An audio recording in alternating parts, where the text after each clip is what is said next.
Pemerintah berencana melibatkan para peretas atau hacker dalam upaya memperkuat sistem keamanan Cortex milik dari Dirjen Pajak atau DJP. Menteri Keuangan Purbaya Yudi Sadewo menyatakan pihaknya saat ini tengah menyiapkan langkah-langkah untuk merekrut para hacker lokal berkelas dunia.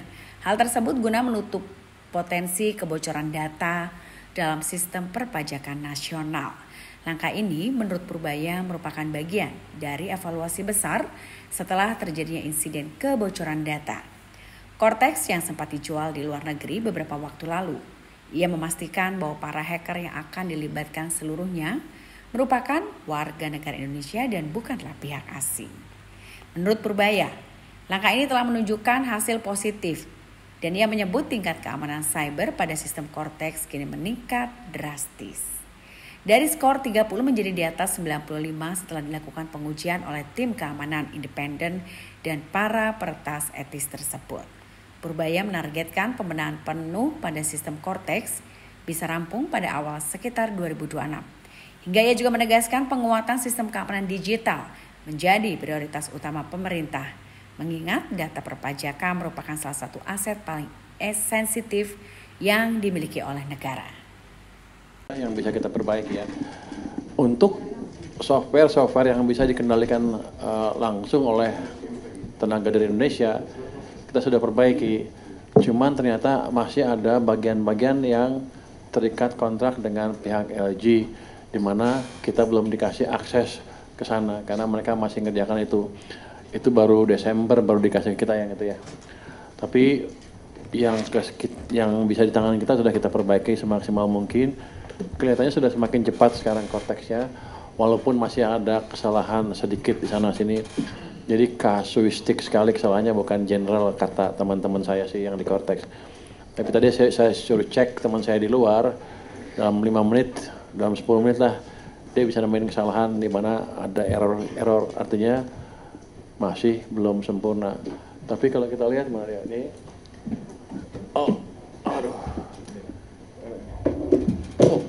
handphone lu bagus, gede lu ya. Layarnya gede nih. Gua kecil. Layarnya gua punya lu. Jadi ada beberapa layer, yang di upper layer ya. Itu beberapa efek kritis seperti sering time out, tidak bisa login, setelah login bisa melanjutkan setelah login tidak bisa melanjutkan pekerjaan karena di dalamnya terjadi time out. Itu penyebabnya internet link Telkom yang core-nya berantakan. Jika pengguna mendapatkan jalur via Telkom, mostly time out berdasarkan hasil trace-nya ya. Status fix. Telkom di take out, sementara traffic diteruskan via lintas ARTA. Mungkin itu nggak boleh kayak Telkomnya marah-marah ya. Ya itu jangan denger ya. Tapi ada kelemahan yang dibetulin di situ. Jadi yang di depan udah selesai yang upper layer ya. Yang middle layer, yang surrounding system, beberapa efek kritis sisi pengguna seperti halaman akses terlempar-lempar, session nyasa dan berakhir blank atau 404, akses halaman sangat lambat, akses sering terblokir keamanan. Ini penyebabnya session dan cookie manajemen berantakan. Di sisi programming, tidak ada CDN dan content accelerator, gue juga nggak tahu apa CDN itu. Security yang terlalu overkill polisinya dan bukan berkonsentrasi pada inti proteksi aplikasi. Status fix sudah diterapkan konfigurasi dengan waktu seperti LPS ya. Session page dan beberapa minor error ini diisi aplikasi dimanipulasi oleh CDN. Security overkill diubah fungsikan penerapan application firewall yang berkonsentrasi pada perlindungan aplikasi. Ini konfigurasinya seperti di LPS. Ini udah statusnya fix yang ini. Middle layer, yang programming layer yang saya bilang tadi, sebagian masih di sini ya. Beberapa efek krisis sisi pengguna, sering muncul error message pop-up warna merah, yang itu katanya sebenarnya diproses, tapi programnya malas sehingga keluarnya error padahal lagi diproses. Perlu waktu gitu. Nanti dibetulin ketidaksesuaian value dalam aplikasi.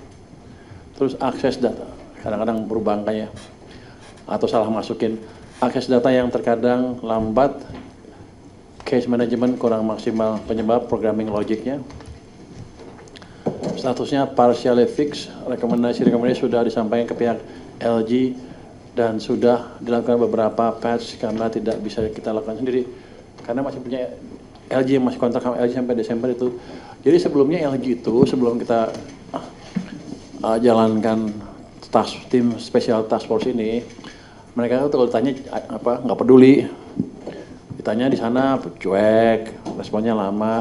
Sekarang mereka udah lebih cepat walaupun masih lambat ya, tapi mereka udah ngirim orang ke sini kalau nggak salah dan digayat oleh orang-orang kita apa yang perlu diperlukan dan gimana betulnya diajarin juga tuh. Jadi orang sana nggak pintar-pintar amat supaya jadi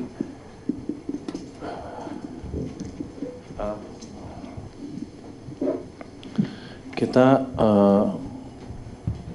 optimalkan perbaikan dengan kendala yang ada dalam hal ini sebagian masih dipegang LG. Terus yang operational layer, beberapa efek kritis sisi pengguna R500 update reference oleh internal sedang diupdate ya, lambat menampilkan data hingga processing timeout. Itu ada pengambilan data-data besar-besaran saat jam sibuk untuk keperluan internal. Penyebab manajemen operasional akan kita perbaiki. Statusnya tergantung operasional, artinya masih dipelajari lebih lanjut. Terus kalau gitu udah membaik tapi masih ada kelemahan ya. Next. Apa yang udah kita perbaikin dari sisi security? Ini sekarang security-nya Cortex udah bagus sekali. Kan dulu saya bilang cyber security-nya 30 dari 100. Sekarang udah 95 plus. Jadi kalau nilai udah A plus itu security-nya. Ini cepat sekali membaiknya dalam waktu yang singkat dari D sampai E jadi A plus. Jadi cyber security-nya sudah bagus sekali. Kemarin-kemarin kan ada data Cortex katanya dijual di luar ya. Ada yang bolong gitu. Sekarang hampir pasti udah nggak bisa lagi. Dan kita juga udah panggil hacker kita yang jago-jago, orang Indonesia ya bukan orang asing, yang jago-jago. Anda jangan ngira loh, orang Indonesia tuh hackernya jago-jago banget. Di dunia juga ditakutin rupanya. Saya panggil yang ranking dunia itu, yang jagoan. Kita bayar sih, bantuin saya. Jadi sudah dites, sudah lumayan.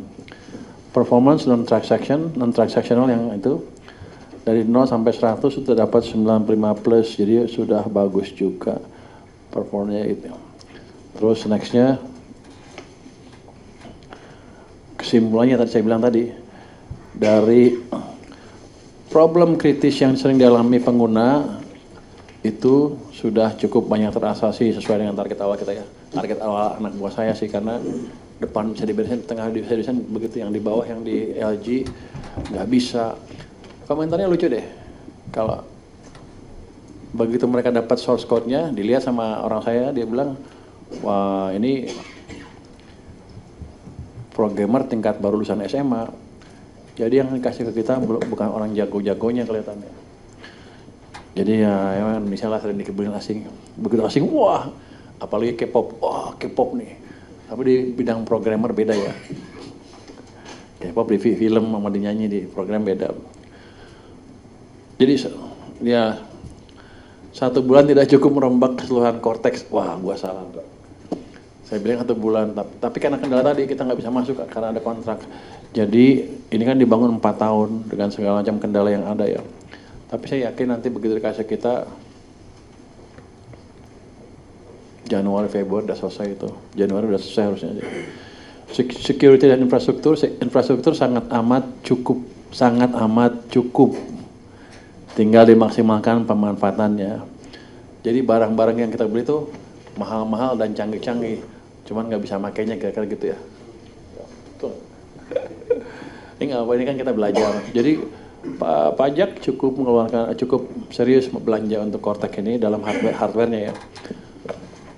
Security terlalu overkill, mahal dan ribet, tidak banyak, tapi banyak obsolete dan tidak perlu. Dibetulin kan tadi dari yang 30 jadi 95. Non teknis ada ketergantungan pada pihak asing, nanti ke depan akan kita putus, apalagi ke kualitas jelek seperti itu.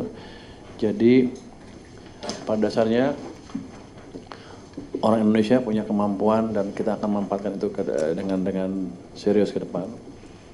Jadi itu mungkin dari Cortex belum sempurna, tapi udah kemajuan yang signifikan sekali.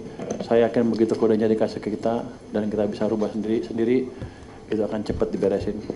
Jadi tentang biaya Cortex tadi nggak ada penambahan biaya, paling nambah biaya bayar gaji staff. Itu kan saya jadikan tenaga ahli di saya, ahli IT-nya itu. Ya itu gaji biasa yang memang ada pos pengeluarannya yang biasa yang nggak ada istimewa kan. Yang kedua tadi apa? Timnya kita pakai tim itu diperkuat. Jadi biasanya jadi saya tanya sama orang saya itu orang jago-jago nggak? Jago-jago, semua jago, cuman nggak tahu arah kemana. Jadi orang-orang bingung lah, pintar tapi bingung. Jadi diarahkan sama teman-teman tim saya tadi yang staf tenaga ahli saya untuk ke arah yang benar, kelihatannya bisa. Cuman sebelumnya mereka nggak biasa aja. Tapi dari sisi programming, coding nggak ada masalah, katanya bagus-bagus. Jadi kita nggak akan buat tim baru, tim yang ada diperkuat. Jangan lupa subscribe ya.